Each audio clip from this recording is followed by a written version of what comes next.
Yo, what is good, YouTube? It is your boy Make America Lit, back with another NBA 2K23 video. And in today's video, I'm bringing you guys another episode of Budget Badge Layouts. Now in today's episode, we're going to be knocking out playmaking badge layouts, for point guards. Okay, now in today's episode, we're going to be doing two layouts. We're going to be doing a layout for 18 playmaking badge points, and we're going to be doing a layout for 25 playmaking badge points, which I feel is like 18 is probably around the minimum you would want if you're running point. Maybe you probably could go down to maybe 16 depending on the thresholds that you need for certain badges and stuff like that, but around 16 to 18 is where I feel like is the absolute minimum if you're going to be running point that you need playmaking badge points for.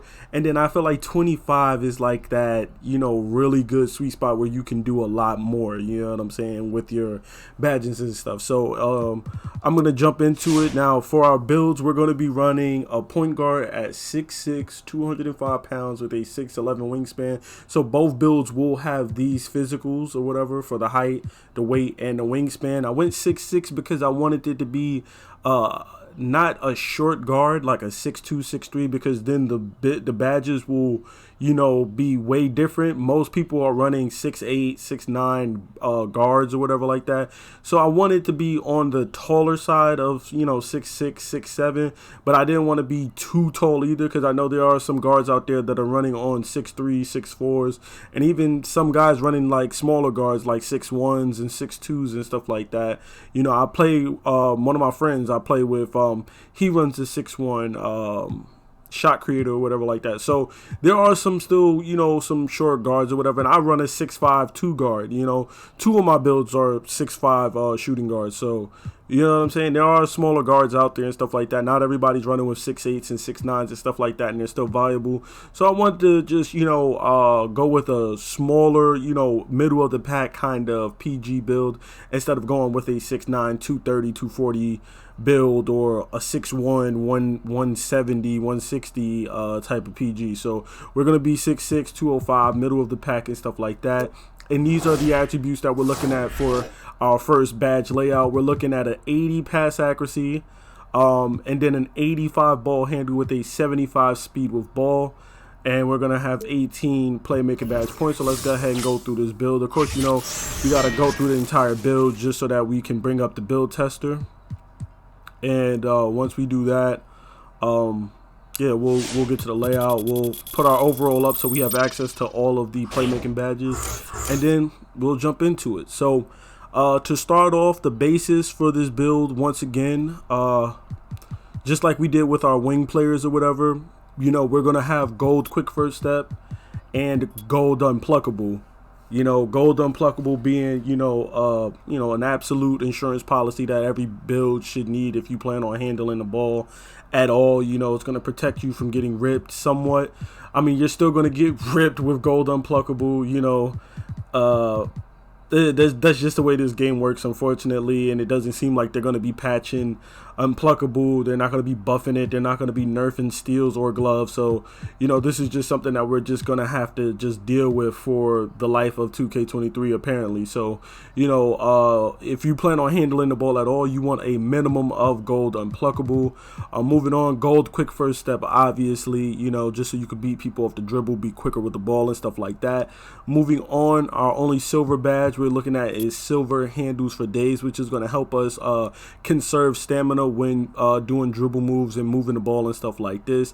This goes hand in hand with PGs and primary ball handlers, as you're going to have the ball in your hand most of the time. You're going to be bringing the ball up the court. You're going to be doing dribble moves and stuff like that, either trying to get open yourself or trying to create offense for your team, and you're going to be using stamina while you do it. And stamina is very important on offense if you're a shooter. It's one of the most important, attributes besides the actual shooting attribute, because stamina impacts shooting greatly this year. So you want to conserve as much stamina as you possibly can.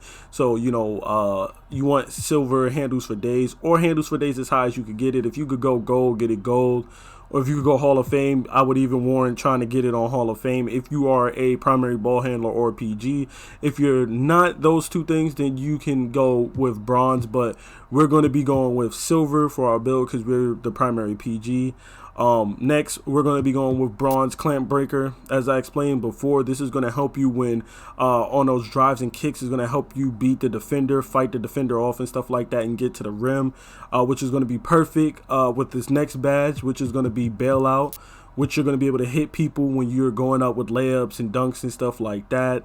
It's going to help you, turn the ball over less and stuff like that. And then also it's going to help you with turning the ball over less when you're getting double teamed and stuff like that as well too. And that's also going to pair up greatly with the next badge, which is going to be Dimer, which will have, to help our shooters hit their shots and stuff like that, as well as Needle Threader, which is going to pair greatly with Bailout as well too. And then the final badge that we're going to be running just to round out our build is going to be Hyperdrive, which is going to speed up our dribble moves while on the move.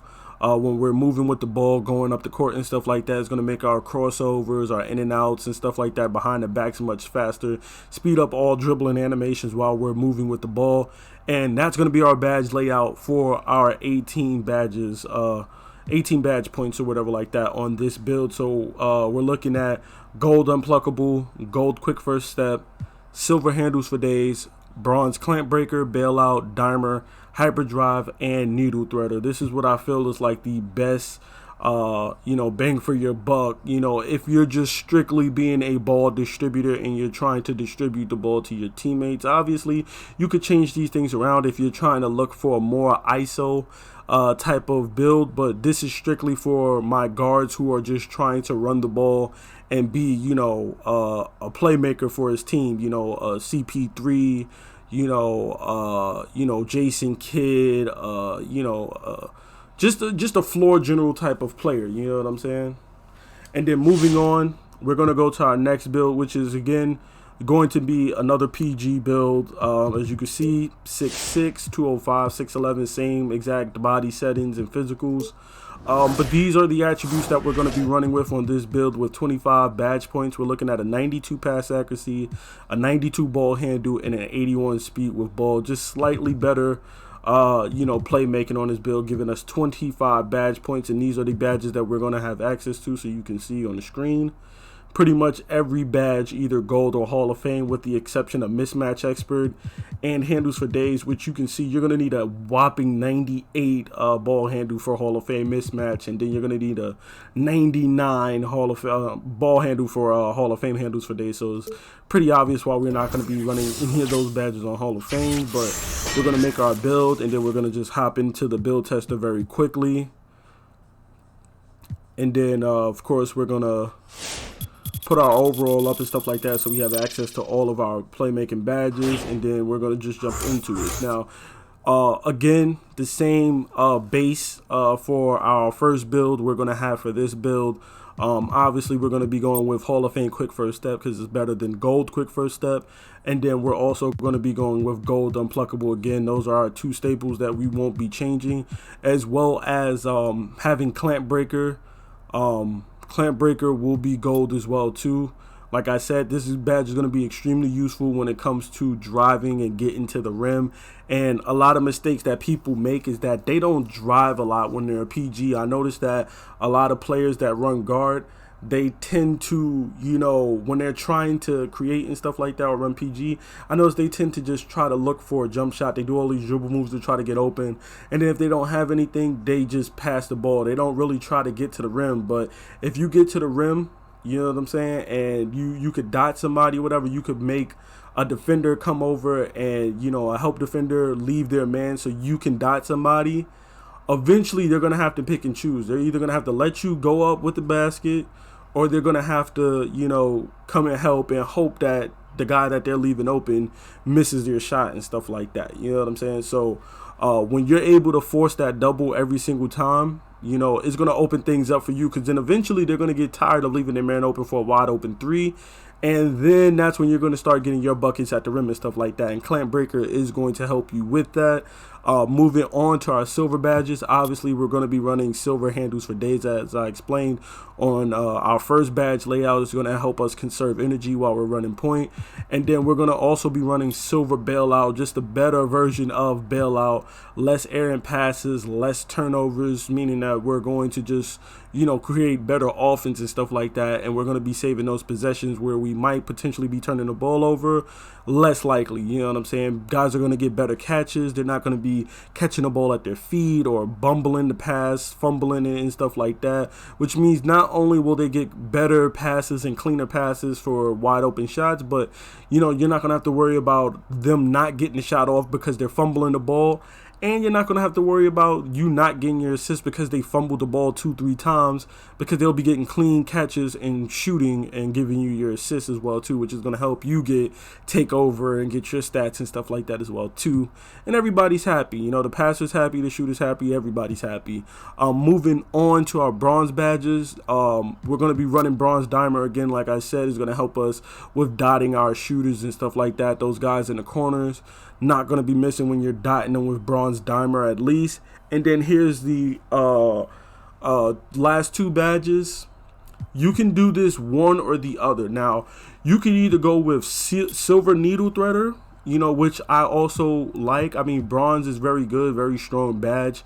Like I told you before, especially with the bounce passes and stuff like that, needle threader is going to go super crazy. It's super underrated badge that a lot more people should be running because it's just super cheesy with bounce passes, right?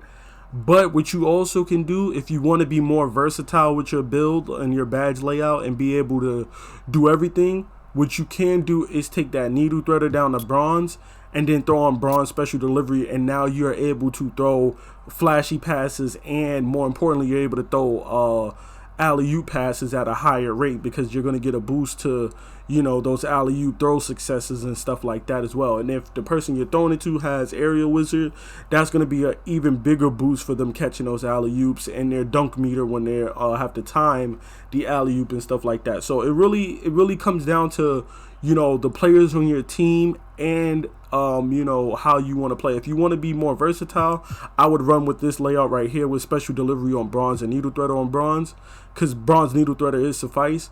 But if you don't really throw alley-oops, or you don't really trust people catching the alley-oops, you don't want turnovers and stuff like that, then you can always go with silver needle threader. Either or, it is totally up to you. But there you have it. That is my badge layout for point guards with 25 badge points. Hopefully this helped you guys with finding a good badge layout for your PG builds.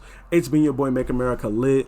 Please be sure to drop a like, comment, and subscribe for more NBA 2K23 content, badge breakdown videos, and of course more badge layout videos like this. I'm out, guys. Peace.